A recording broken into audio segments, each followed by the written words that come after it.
우리 같이 한번 인사할까요? 반갑습니다. 고맙습니다. 그리스도 완전 충만 일체은혜 감사. 네. 우리 이 나훔스는 오바댜와 요나서와 함께 이방에 대한 예언을 기록한 세 권의 소선지서 중에 하나입니다. 전부 총 3장에 걸쳐서 5문단으로 구성이 되어 있는데 이 5문단이 동일한 주제나 내용을 가지고 있습니다. 니느웨에 대한 심판이죠. 아시리아 제국의 멸망이죠. 거기에 대한 이야기를 하고 있습니다. 먼저 저자를 살펴보게 되면 저자는 나훔이라는 분인데 이 뜻은 긍휼, 평안, 위로 이런 뜻을 가지고 있습니다. 이분은 예루살렘과 블레셋 지역이었던 가사 사이에 위치한 그런 엘고스 사람으로 나타나 있고요. 다른 성경 어디에도 이분은 등장하지 않습니다. 나훔서에서만 딱 나타나는 그런 분입니다. 아시다시피 여러분은 이 요나의 선포를 통해서 니느웨가 회개한 것을 아실 거예요. 그죠? 그런데 100년이 지난 거예요. 100년이 지난 다음에 이 나훔이 다시 니느웨를 향하여 예언을 하는 것입니다. 나훔은 난공불락의 이 니느웨 성의 멸망을 예언했습니다. 왜 난공불락이라고 얘기하느냐 하면은 니느웨 성의 성벽이 높이 30m에 마차 세대가 나란히 달릴 수 있을 만큼 두꺼운 거예요. 그런 넓이의 성벽이었습니다. 엄청나지 않겠습니까? 게다가 성벽 주변으로는 거대한 성루들이 있었습니다. 누각 아시죠? 성에 있는 누각들, 그런 것들이 많았다라는 것이죠. 이 성루들은 성벽 위로 또는 30m나 솟아 있었다라고 합니다. 성은 넓이가 45m와 깊이가 18m가 되는 해자로 둘러싸여 있습니다. 해자가 뭔지 아시죠? 성에 침범하지 못하도록 바깥 둘레를 이렇게 물로 채워놓은 것을 얘기합니다. 그런데 그것이 넓이가 45m, 깊이가 15m. 대단하죠? 엄청난 것 아니겠어요? 그런 넓은 해자와 깊은 해자가 거기 있었다라고 얘기하고 있는 것입니다. 그러니까 사실 니느웨 성을 공략한다는 것은 거의 불가능한, 그 고대 사회에 있어서는 불가능한 대단한 성이었다라는 것입니다. 그런데 나훔의 예언대로 이 아수르는 612년에 니느웨 성이 바빌론의 수공에 의해서 멸망됩니다. 예언이 이루어졌다는 사실을 알게 되죠. 우리가 역사적 상황을 보게 되면 이 시대적 상황은 주전 약 660년경으로 우리가 알려져 있습니다. 이미 이때는 북이스라엘이 아수르에 의해서 멸망당했지요. 아시다시피 북이스라엘은 주전 722년에 멸망당했으니까 그 뒤 거의 몇 년입니까? 80년 정도 지났을 때인가요? 하여튼 그런 때입니다. 제가 숫자에 좀 약해요. 그리고 남유다만 살아남아 있었는데 남유다조차도 사실은 거의 잔존하는 상태였다고 볼 수 있습니다. 아수르가 워낙 강성한 때였기 때문에 위축되어 있는 그런 상황이었습니다.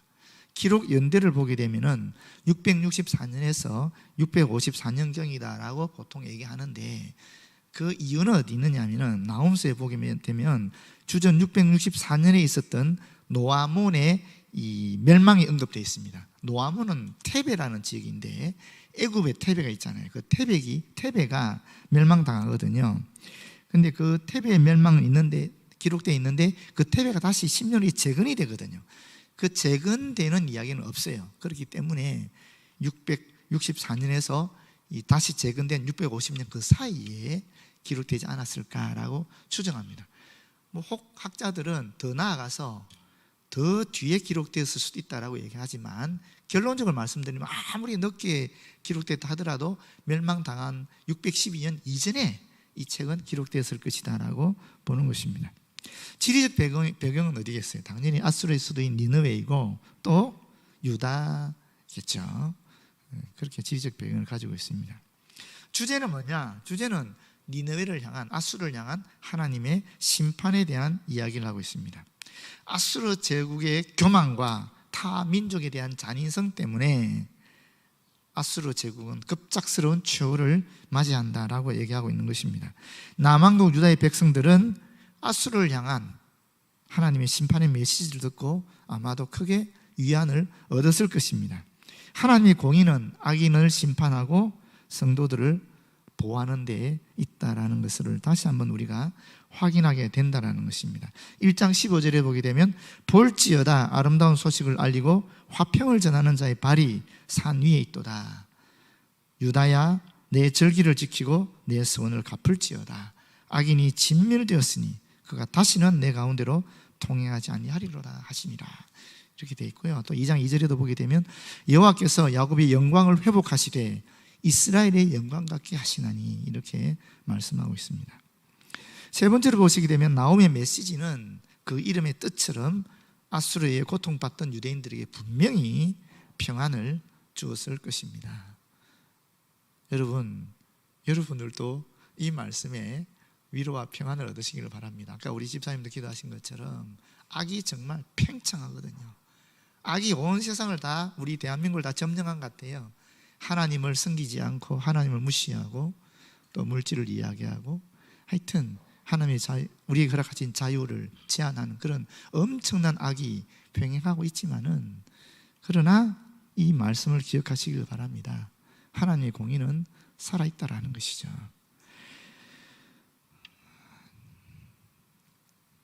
이 네 번째 주제가 있는데, 이 네 번째 주제는 니느웨는 분명히 요나의 예언을 통해서 철저한 회개의 과정을 거치지 않았습니까? 그런데 왜 다시 이 니느웨는 멸망을 당할 수밖에 없었을까 하는 것입니다. 여러분 한번 생각해 보십시오. 왜 그랬을까? 그들의 회개가 진실되지 않았느냐? 아닙니다. 그들은 참으로 진실되게 회개했고 하나님이 인정할 만큼 회개를 했거든요. 그런데 왜 100년이 지난 다음에 이 니느웨에 다시 예언자를 통한 멸망이 예언되었고 결국 심판을 당할 수밖에 없었을까? 그게 굉장히 중요한 이 나홈서의 주제입니다. 곰곰이 한번 생각해 보시고 우리가 말씀을 통해서 이 답변을 찾았으면 좋겠습니다. 네 번째, 그리스도의 예표입니다. 이 직접적인 메시아에 대한 예언은 이 나홈서에는 없습니다. 대신 하나님의 성품이 소개되어 있습니다. 그 하나님의 성품이 소개된 본문이 오늘 저와 여러분이 읽었던 1장 2절부터 8절 말씀입니다. 그래서 1장 2절부터 8절 말씀을 함께 나누도록 하겠습니다. 2절에 보시면 여호와는 질투하시며 보복하시는 하나님이시니라 이렇게 되어 있습니다. 무섭죠, 처음부터. 질투하신다, 붉게 물든다라는 뜻인데, 이거는 화가 나게 되면 얼굴빛이 붉게 변하지 않습니까? 그것을 의미하고 있습니다.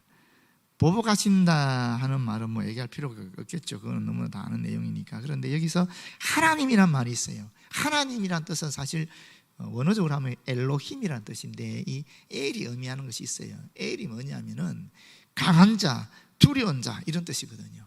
다른 이방신들 위해 뛰어나신 하나님의 위대성과 우월성을 이야기할 때에 보통 이 전능자, 위대하신 분 이렇게 얘기할 때 하나님이라는 말을 써요, 우리 성경에. 반면에 그때 말씀드렸다시피 하나님이 언약을 맺으시는 분으로 선민들과 하나님의 백성들과 자녀들과 언약을 맺으실 때 나타내는 그런 이 특징적인 하나님에 대한 신명은 여호와라 그랬잖아요. 여호와 하나님 하는 말은 우리와 언약을 맺으시는 전능자 이런 뜻이거든요. 그게 여호와 하나님의 뜻이거든요. 그래서 우리가 이 하나님이라는 말을 항상 들을 때는 전능자라는 뜻이다, 창조주라는 뜻이다, 위대하신 분이라는 뜻이다 하는 것을 염두에 두시고 읽으시면 좋고, 여호와라는 뜻을, 여호와라는 이름이 나왔을 때는 우리와 관계를 맺으시는 분, 우리에게 구원의 약속을 허락하신 분, 이렇게 의미를 되새기면서 읽어나가시면 성경이 훨씬 더 그 문맥이 더 우리의 마음에 와닿을 줄 믿습니다. 그런데 지금 이 질투하시며 보복하시는 하나님이라고 얘기하는 이유는 뭐냐면, 하나님의 진노가 현재 불타오르고 있다라는 그런 이 뉘앙스를 여기 가지고 있고, 또 그것이 얼마나 강한 것인지를 이 문맥 속에 담고 있다라는 것입니다. 여호와는 보복하시며 진노하시되 자기를 거스르는 자에게는 여호와는 보복하시며 또 자기를 대적하는 자에게는 어떻게 하십니까? 진노를 품으신다라고 얘기하고 있습니다. 여기 지금 거스르는 자에게 보복하신다라고 얘기하고 있는데, 아수르는 과거에 북이스라엘을 멸망시켰지 않습니까? 722년경에. 지금 이 편지는 654년경에서 664년경에 쓰인 편지라고 책이라고 보게 되면은 그 이전에 이미 아수르가 북이스라엘을 멸망시켰다라는 것이죠.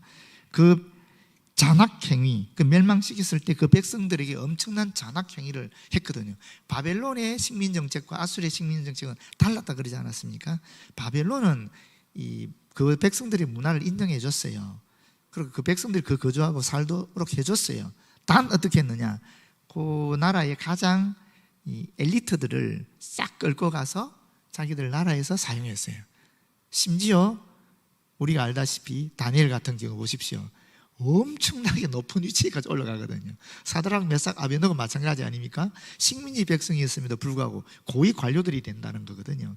바벨론의 통치 방식은 이런 방식이었어요. 어느 정도는 인정해 주는 거예요. 문화도 인정해 주고, 또 어떻게 생각하면 그 사람들 활용해서 대제국을 운영하는 데 사용했다는 거예요. 반면에 아수르는 그렇지 않았습니다. 아수르는 어디 가든지 간에 다 아예 그 나라 자체를 없애버리는 거예요. 진멸시켜버리는 거예요. 그리고 피까지 섞어버렸어요.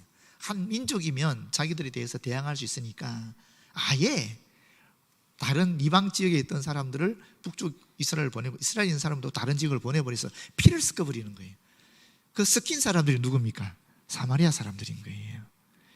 그래서 유대인들과 이 사마리아 사람들은 끝없이 끝까지 이 혈통의 문제 때문에 갈등을 일으키거든요. 예수님 시대에도 그런 게 많이 나오지 않습니까? 그런, 어떻게 생각하면 일제가 우리나라에 썼던 그런 정책입니다. 뭡니까? 민족 말살 정책이죠.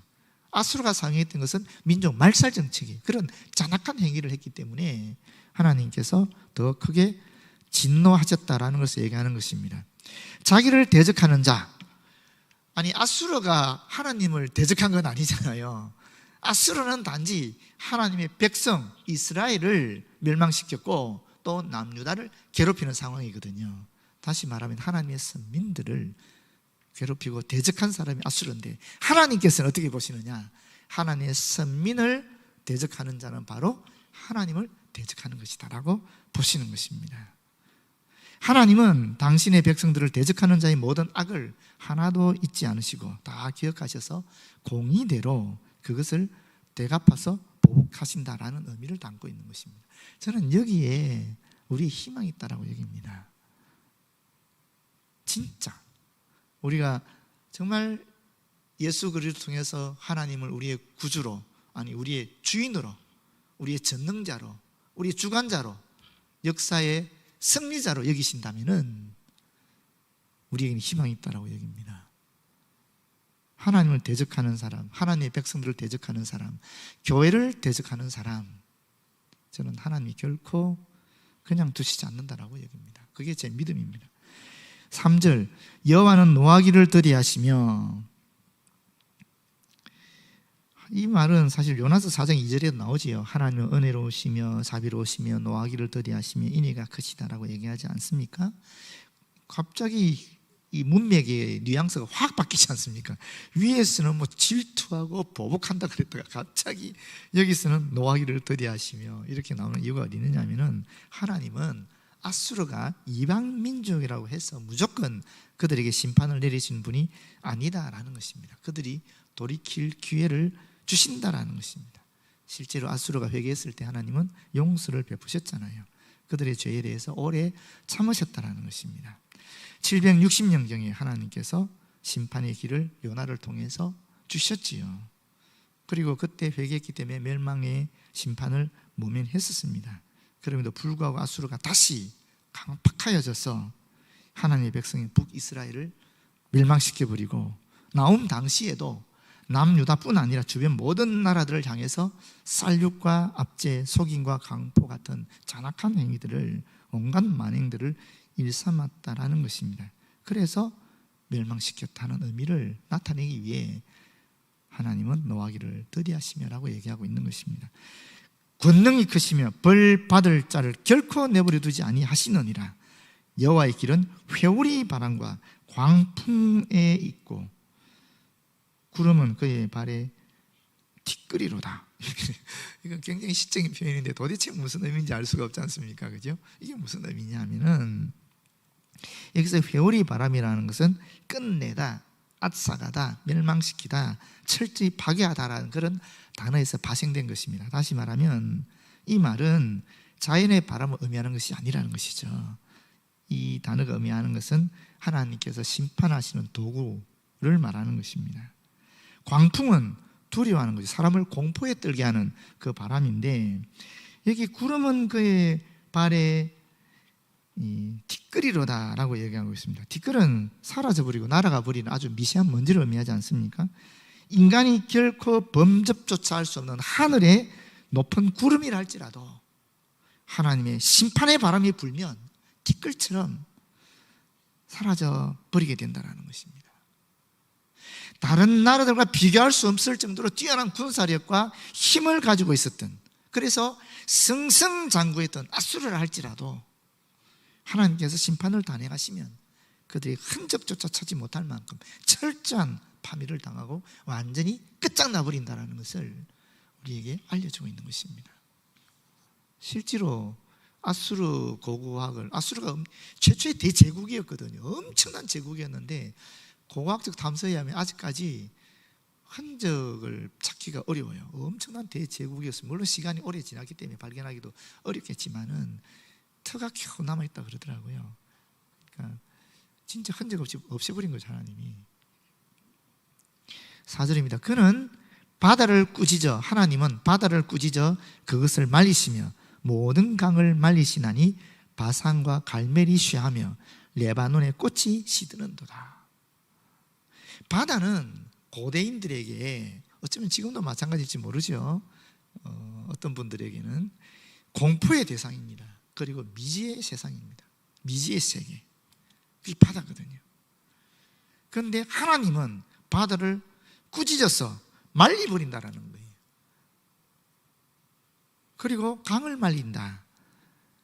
이거는 말린다는 개념은 가뭄 등으로 인해서 타다, 황폐하다, 파멸하다, 죽인다라는 뜻을 갖고 있거든요. 그래서 이 말 자체는 사실은 아수르가 철저하게 파멸을 당하고 말 것을 나타내고 있는 것인데, 그 중에서도 지금 이 바산과 갈멜이 쇠하며 레바논이 꽃이 시든다는 뜻은 뭐냐면은 이 바산이 풍요로운 땅을 의미하거든요. 그래서 굉장히 잘 자란 암소, 바산의 암소 그러면 풍요로움의 상징이에요, 이쪽 이스라엘 지역에서는. 그리고 레바논도 예루살렘 성전을 지을 때 레바논에서 목재를 가져오지 않습니까? 그게 살림이 매우 우거져 있는 거거든요. 그러니까 이런 것들 합치면 뭐겠어요? 꽃이 피었다, 문화가 매우 발전했다라는 뜻이거든요. 엄청난 문화가 발전했다라는 것입니다. 그 시대에 당연하죠. 아수르가 전 세계를 지배했으니까 모든 세계의 문화들이 다 아수르에, 특히 니느웨에 집중하지 않겠습니까? 지금도 사실 마찬가지 아닙니까? 사실 이 문화는 유럽이 훨씬 문화적인 이 도시들이 많았지 않습니까? 그럼에도 불구하고 지금은 거의 미국으로 가죠. 왜 그렇습니까? 미국이 어쨌거나 지금 대제국이니까, 어떻게 보면 고대 사회의 개념으로 보게 되면 미국이 대제국이거든요. 그러니까 그 대제국의 수도로 사실은 모든 전 세계의 그런 사상이나 문화나 이런 좋은 것들이 다 몰려 들어가는 겁니다. 그거는 뭐 역사를 통해서 어느 나라나 어느 시대나 다 그렇습니다. 세계를 지배하게 되면, 세계의 가장 두각을 드러내게 되면 어쩔 수 없이 모든 것이 거기에 다 집중되게 돼 있어요. 그런 의미를 가지고 있는 것입니다. 그런데 그렇게 아수르가 아름답고 찬란한 문화를 꽃피웠다 할지라도 하나님에 의해서 하루아침에 멸망당하고 황폐하게 될 것이라는 것입니다. 그런데 이 문장들이 3절 4절 이런 문장들이 얘기하는 것은 뭐냐면, 구름이 뭘 의미하는가? 구름은 인간이 생각할 수 있는 하늘의 가장 높은 곳에 위치해 있다라고 보는 거죠. 그렇기 때문에 이것은 하늘에 대한 통치를 의미하는 것입니다. 하나님께서 하늘을 통치하고 계신다 하는 그런 상징입니다. 또 여기 보시게 되면 바다와 강은 가장 낮은 곳을 의미하거든요. 이 물에 대한 통치를 얘기하시는 거예요. 바산과 레바논은 땅에 대한 통치권을 강조하는 표현인데, 다시 말하면 뭐겠어요? 하늘과 땅과 물, 하나님께서 다 통치하고 있다. 하나님께서 창조주이시고 하나님께서 역사의 주관자이시다 하는 의미를 갖고 있는 것입니다. 하나님이 절대 주권자이시다 하는 것을 이런 문장을 통해서 나타내주고 있고, 동시에 그 절대 주권 속에 아수르가 아무리 힘이 강성하고 군사력이 대단하고 또 문화가 발전했다 할지라도 한순간에 하나님의 손에 의해서 멸망당할 수 있다 하는 그런 의미를 얘기해 주는 것입니다. 우리 개인적으로 얘기하면 우리 개인도 마찬가지 아니겠습니까? 뭐 나라 얘기하니까 딱 안 들어오는데, 우리가 신앙적으로 영적으로 보게 되면 우리의 지식이 아무리 풍부하다 할지라도, 우리가 아무리 살아가는데 어떤 물질적인 경제적인 그런 부족한 게 없다 할지라도, 또 뭐 자녀들이 승장구하고 다른 모든 사람들이 나를 칭송한다 할지라도, 하나님에 대해서 인식하지 않으면은, 하나님을 인정하지 않으면은 다 헛된 거라는 겁니다. 하나님께서 건드리면 순식간에 다 날아가는 그런 것이 지나지 않는다라는 것입니다. 우리가 정말 보다 중요하게 추구해야 될 것이 무엇인가 하는 것을 다시 한번 우리에게 알려주고 있는 것입니다. 우리가 정말 중요하게 여겨야 될 것은, 물론 이 땅에서 우리가 살아가면서 이 땅에서 필요한 것도 우리 요청이 되지요. 그러나 더 중요한 것은 이 땅, 이 하늘, 이 우주 세계를 통치하고 계시는 하나님을 인정하고 그분에게 의뢰하는 것, 그것이 보다 더 중요하다라는 것을 우리에게 영적으로 알려주고 있는 것입니다. 그로 말미암아 산들이 진동하며 작은 산들이 높고 그 앞에서는 땅 곧 세계와 그 가운데 있는 모든 것들이 솟아오르는도다. 이 산들은 근동 사람들에게서는 이 산이라는 개념은 어떤 안정의 상징입니다. 땅의 기초를 이야기할 때 이 땅의 기초를 떠받치는 기둥으로 산을 얘기하거든요. 사실은 이것은 우리가 이 땅을 살아갈 때 인간의 삶에 있어서 기반이 되는, 기초가 되는 것을 얘기하는 거예요. 그런데 지금 산들이 진동한다, 삶의 기초가 허물어진다라는 것입니다. 작은 산들이 녹는다. 녹는 것은 심판이죠. 심판의 대상이 될 나라들이 완전히 파괴되고 멸망할 것을 알려주고 있는 것입니다.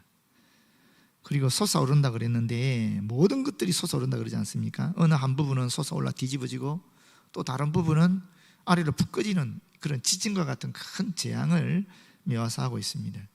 6절을 연결되지요. 누가 능히 그의 분노 앞에 서면 누가 능히 그의 진노를 감당하랴.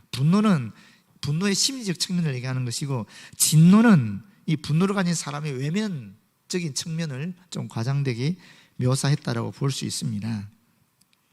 여호와의 심판은 그 누구도 감당할 수 없을 정도로 맹렬하다라는 뜻을 가지고 있는 것이죠. 그의 진노가 불처럼 쏟아지니 그로 말미암아 바위들이 깨지는도다.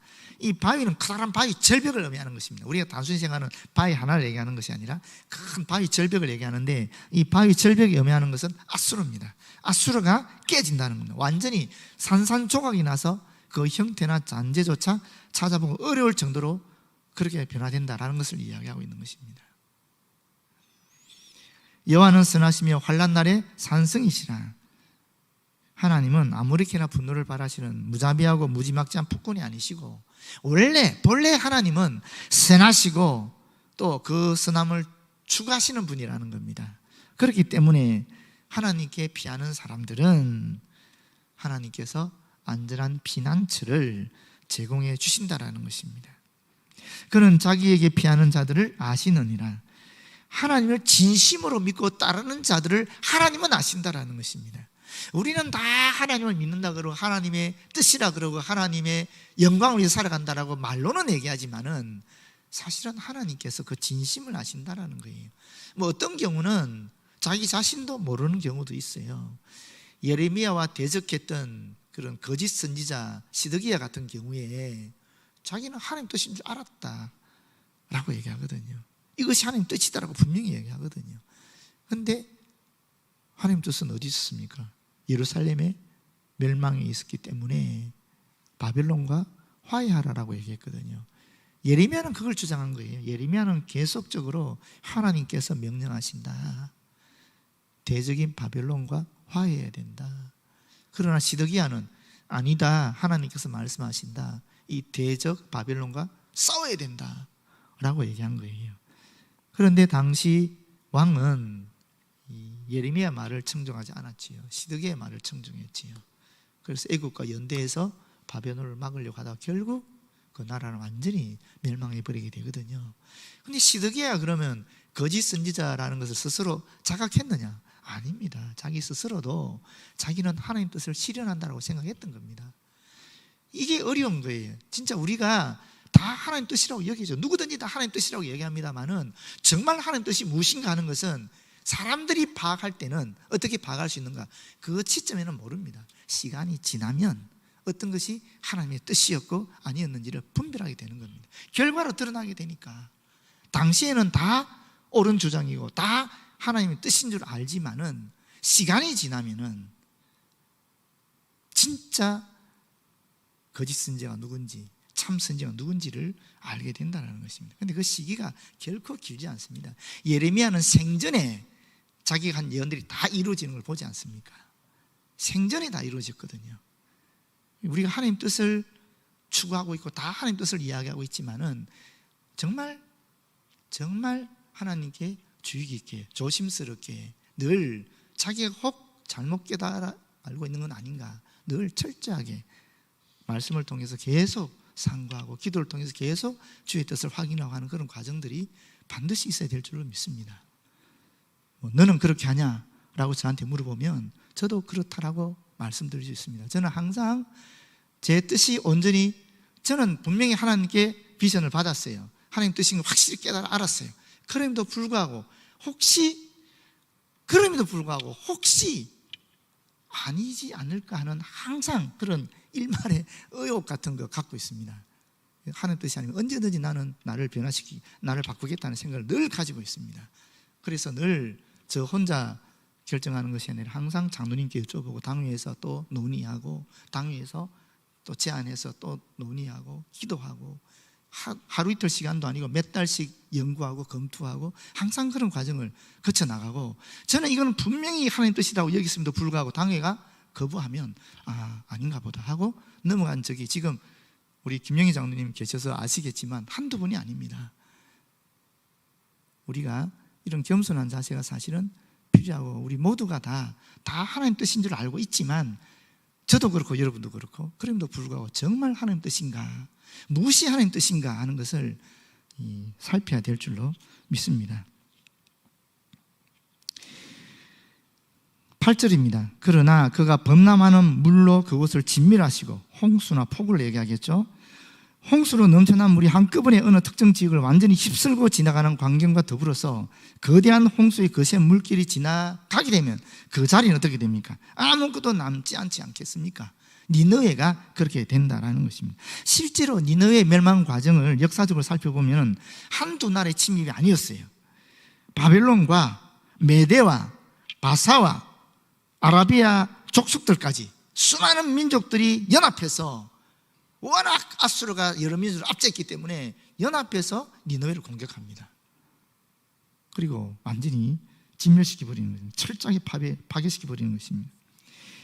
또 근데 역사가인 디오도루스 시켈로스라는 사람에 따르면은 바벨론이 니느웨를 3년 동안 포위했는데 3년째 폭우가 내려서 인근 강이 범람하고 또 도시 일부가 잠기고 성벽 일부가 유실되었다는 기록이 있어요. 실제로 폭우가 내렸다는 얘기예요. 또 그리스 역사가 크세노폰도 이 니느웨가 포위됐을 당시 엄청난 천둥과 폭우가 있었다는 것을 기록하고 있습니다. 그래서 이것이 단순히 상징적 의미가 아니라 실제로 이 사실이 일어난 사실이 일어났다라는 것도 우리는 확인하게 됩니다. 그래서 자기 대적들을 흑암으로 쫓아내시리라. 어떤 대상을 완전히 흔적도 없이 사라지게 한다라는 그런 관용적 의미가 자기 대적들을 흑암으로 쫓아낸다 이런 관용적 의미로 썼는데 그렇게 이야기하고 있습니다. 여러분, 아수르의 니느웨 백성들은 왕을 비롯해서 관리를 비롯해서 온 백성들이 요나의 예언을 듣고 진심으로 회개해서 멸망이 100년이 연기가 된 거거든요. 근데 왜 그럼 100년 후에는 멸망당할 수밖에 없었는가? 여기 보십시오. 철저하게 멸망당하지 않습니까? 철저하게. 물론 아수르의 잔악한 행위 때문에 하나님께 대적했기 때문에 이런 이야기를 우리가 이미 다 알고 있지 않습니까? 왜 그럼 아수르가 잔악한 행위를 지속해 나갔는가? 그들이 그렇게 회개했음에도 불구하고 왜 그랬을까?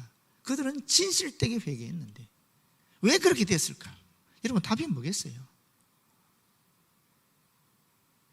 뻔하지 않습니까? 회개한 그 당대의 신앙이 계승되지 않은 것입니다. 간단하지 않습니까?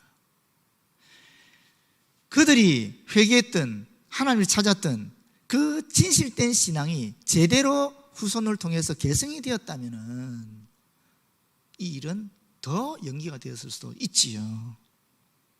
계승되지 못한 것입니다. 어쩌면 하나님께서는 그 당시 요나의 예언을 듣고 회개한 그 아수르 니느웨 백성들의 진실된 회개 때문에 멸망을 어쩌면 더 연기시켜서 100년이 지난 다음에 멸망시키는지 모릅니다. 그렇지 않겠어요? 그러면 사실은 이게 1세대가 지나자 2세대부터 벌써부터 신앙은 개성되지 않았다라고 볼 수 있는 거예요. 3세대가 지나가면 완전히 없어져 버린 것이고, 신앙의 개성이 사라지게 되니까 이와 같은 멸망이 초래되었다라고 우리는 사실은 판단할 수 있는 것입니다. 여러분,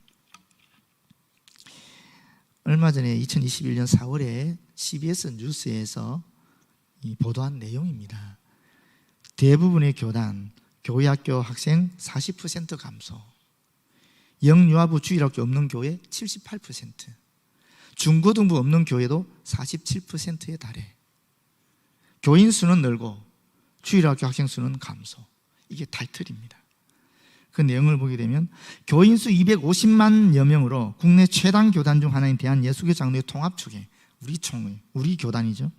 2010년 유치부와 초등부 소년부까지 교회학교 학생 수는 22만 7천여 명이었다. 하지만 9년이 지난 2019년의 경우 14만 3천 명으로 38% 정도 줄었다. 중고등부는 2010년 18만 8천 명에서 2019년 11만 5천 명으로 이 역시 40% 가까이 감소했다.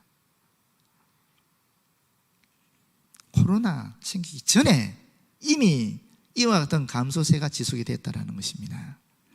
기독교에 대한 감리회의 경우 20세 미만 교회학교와 중고등부 학생 수를 모두 합해 2011년 27만 1천여 명에서 2019년 17만 2천여 명으로 10만 명이나 줄었다. 예장 고신의 경우 2016년 중고등부와 초등부 유아 유치부를 합해 8만 5천여 명에서 2019년 7만 1천여 명으로 감소했다. 교회학교 학생 수가 줄다 보니 영아부 주일학교가 없는 교회도 78%에 달하는 것으로 나타났다. 2014년 예장통합총회 보고서에 따르면 통합총회에 소속된 전체 교회 8,380여 곳 가운데 지금 한 9,000개 정도 되는데요, 영아부 주일학교 없는 교회는 6,580곳, 무려 79%나 된다.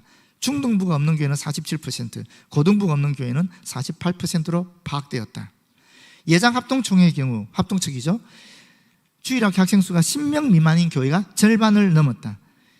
총회교육개발원이 지난해 11월과 12월 1250여 교회를 대상으로 조사한 결과 유초등부가 10명 미만인 교회는 53%, 중고등부가 10명 이하인 교회는 51%로 나타났다. 합동총회 교육전도부장이 인터뷰하는데 이런 얘기했어요. 한국 교회는 주일학교가 무너져 있는 것이 아니라 거의 초토화되어 있는 이러한 상황에서 긴급하게 어떤 처방을 내려야 되고 대응책을 강구해야 하는 그런 상황이 오늘날의 현실이다.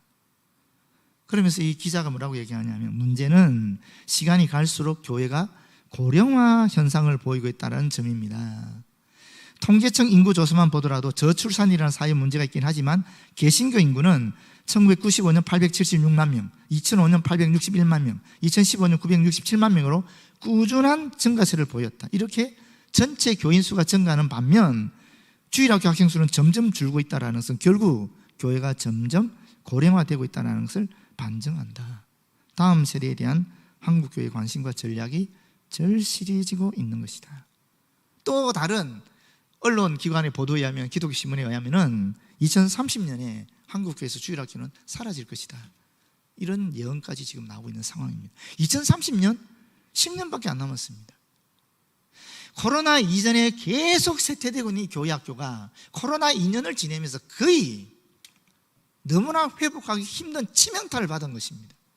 정말 엄청난 타격을 받은 것입니다. 그래서 그전에는 그래도 한 2050년까지는 갈 수 있지 않겠는가라고 예상했지만은 코로나 2년을 거치면서 이제는 2030년이면 한국의 주일학교가 사라질 가능성이 있다라고 지금 얘기하고 있는 것입니다. 여러분, 정말 지금 심각한 상황입니다. 여러분은 어떻게 느끼실지 모르겠지만 저는 정말 심각하게 여기고 있습니다. 우리 교회라고 다르겠습니까? 천만의 말씀. 우리도 남의 일 아닙니다. 지금 2020년, 21년의 통계는 파악할 수가 없어요. 왜 그렇습니까? 우리가 지금 비대면으로 다 돌아갔기 때문에 지금 교회학교, 주일학교의 학생 수가 얼마인지 파악할 수가 없는 거예요. 그걸 믿을 수가 없는 통계니까. 2021년, 금년 지나고 내년 2022년이 지나가 봐야 비로소 우리 교회학교의 실상을 파악할 수가 있습니다. 여러분, 제발 좀 기도해 주세요. 지금 우리는 어떤 돌파구로든 찾아야 되는 것입니다. 미적미적할 때가 아닌 거예요.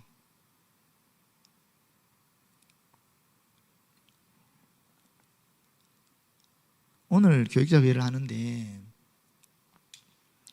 3040 담당을 우리 진성 목사님이 뭐 이런저런 얘기를 3040 우리 성도님들하고 하지 않았겠습니까?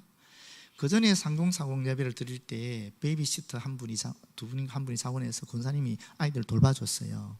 그래서 이 3040 그 모임을 가질 수 있었거든요. 이번에 3040 하시는 분, 3040 성도들이 이제 이와 같은 시스템으로 우리는 아이들을 맡길 수 없다. 아이들을 못 맡기겠다는 거예요. 베이비시터에 못 맡기겠다는 거예요. 오히려 자기들이 아이들 데리고 소그룹으로 참여하겠다라는 거예요. 이제 대그룹이 아니고 소그룹으로 참여하겠다라는 거예요. 그전에는 같이 다 모여서 이렇게 예배도 드리고 했지만 이제는 그렇게 안 된다라는 거예요. 소그룹으로 세 군데로 나눠서 모여서 아이들이 자기들이 데리고 있는 가운데 그렇게 하겠다라는 거예요. 아니 아이들을 맡겨주면 안 되냐 그러니까 안전하지 않다라는 거예요. 코로나 상황에서 안전을 기대할 수 없다라는 거예요. 아니 어린이집도 가고 유치원도 다 보내지 않느냐. 그래도 아니래요. 그래도 아니라고 하면 할 말이 없잖아요. 지금 젊은 세대는 그렇습니다. 어떻게든 해야 되는 거죠. 어떻게든 해야 됩니다. 여러분, 우리 아이들이 학교를 가면 우리 교회보다 깨끗하겠어요? 안 깨끗하겠어요? 우리 교회보다 나을까요? 안 나을까요? 우리 아이들이 도서관을 갔습니다. 외부 도서관. 여기 도서관 있잖아요. 유성 도서관 있잖아요. 그 도서관이 우리 교회보다 시설이 더 좋을까요? 나쁠까요? 여러분, 아이들이 견학하는 어느 곳이든지 간에 지금 우리 교회보다 시설이 낙후된 지역은 거의 없습니다. 우리가 최소한 화려하게 사치스럽게 하지는 않더라도 최소한 어느 정도는 맞춰줘야 안 되겠습니까? 이 건물은 이미 25년, 30년 전에 25년 전에 그때 맞춰서 지어진 건물이에요. 그때 아이들에게 맞춰서 지은 거예요. 그때 아이들 수도 얼마 안 됐습니다. 그런데 지금 25년 전의 상황과 지금 상황이 어떻게 아이들이 같겠습니까? 그때는 우리가 이 정도면 훌륭했지요. 아이들한테도 훌륭했지요. 그런데 지금은 아닌 거예요. 아이들에게 최소한 기본적인 것을 맞춰야 되지 않겠습니까? 지금은요, 어떤 돌파구든 마련해야 되는 상황입니다. 교회가 전력 투구해야 됩니다. 아이들을 위해서, 다음 세대를 위해서, 또 3040 세대를 위해서. 그런데 굉장히 고무적인 사실이 하나 있어요. 오늘 진성 목사님 하신 말씀 들어보니까 20대, 30대, 40대가요 비대면을 싫어합니다. 깜짝 놀랐어요. 저는. 여러분 의외지 않습니까? 오히려 비대면 상황을 더 좋아하고 인터넷 예배를 더 좋아할 것 같은데 그렇지 않대요. 오히려 대면 예배 드리기를 원하고 모여서 함께 소그룹으로 나누기를 원한다는 거예요. 줌으로는 그게 안 된다는 거죠. 인터넷으로는 그게 안 돼요. 한 사람 얘기하면 나머지 다 들어야 되니까. 상호 소통이 안 되니까 우리 청년들이 그렇고 3030 젊은 부부들이 대면해야 된다는 거예요. 얼마나 고무적입니까? 얼마나 감사합니까? 정말 감사해요. 어제 프랑스 선교사와 통화를 했는데 놀라지 마십시오, 여러분. 이 코로나 상황 때문에 프랑스 교회는 부흥하고 있대요. 왜냐니까 코로나가 하나님 주신 마지막 기회라는 거예요. 그래서 지금 프랑스 교회는 교인들이 모이기 시작한대요. 오히려 전염병이 하나님 주신 마지막 기회라는 거예요. 자기들이 자각해야 된다는 거예요. 하나님 회개해야 된다는 거예요. 그래서 모이기 시작한대요. 한국 교회는, 한인교회는 텅텅 비었대요.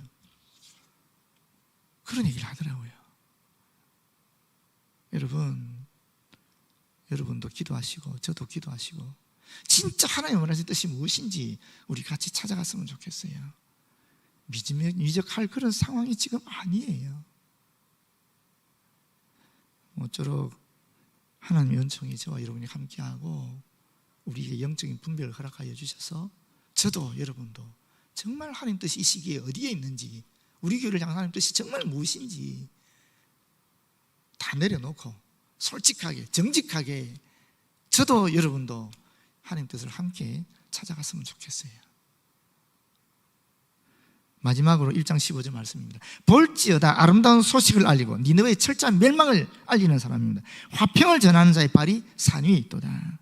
전쟁이나 싸움이 없는 평화로운 상태가 아니라 모든 것이 충족한, 부족함이 없는 상태를 전하는 발이 산 위에 있다. 예수 그리스도 사건을 얘기하는 겁니다. 예수 그리스도께서 하나님의 자녀들의 원수들을 멀리 물리치고 우리에게 화평을 주신다라는 이 신약성의 핵심적 가르침, 복음 아닙니까? 이 복음이 바로 여기 있는 것입니다. 그때 어떻게 되는가? 유다여 내 절기를 지키고, 유월절, 오순절, 초막절 같은 절기를 지키고 내 서원 하나님께 자원함으로 지키기로 약속한 바 헌신과 성결과 충성 등의 의무를 갚을지어다. 왜냐하면 악인이 진멸되었으니 그가 다시는 내 가운데로 통행하지 아니하리라. 그 악한 자가 너를 지나가는 일은 더 이상 결코 있지 아니할 것이기 때문이다. 우리는 이 소망을 바라보고 아름다운 소식을 전하는 발이 되고 아름다운 이 화평을 전하는 하나님의 손이 되었으면 좋겠습니다. 기도하겠습니다. 하나님 감사합니다. 주의 뜻을 온전히 정확하게 정직하게 분별하게 하여 주시고 그 뜻에 우리 스스로의 뜻을 맞춰 나갈 수 있도록 역사하여 주셔서 이 시대에 우리가 해야 할 일을, 주님 주신 그 사명을 감당할 수 있도록 역사하여 주시옵소서. 예수님 이름으로 기도드립니다. 아멘.